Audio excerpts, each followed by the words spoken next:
completely brutalized me in front of my very young siblings. And when I say brutalized, I mean brutalized. I had pictures to show the police because it was that bad.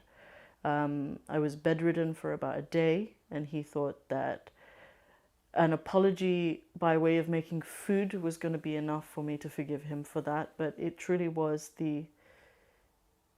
it truly felt like I had been stabbed in the back by my best friend, the person that I trusted the most in the world.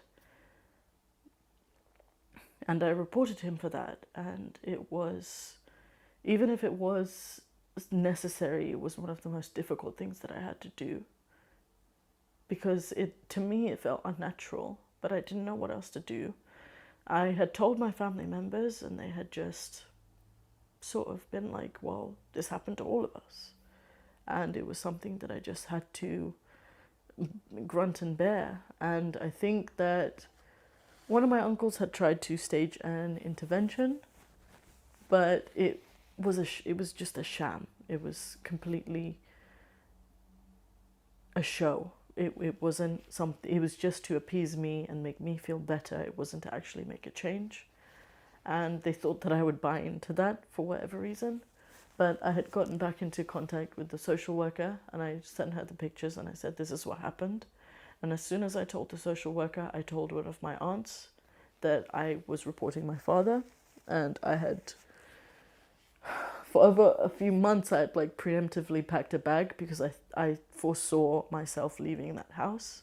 So I had like all my papers, all my necessary clothes, and I had even packed a prayer mat because I hadn't left Islam by that point.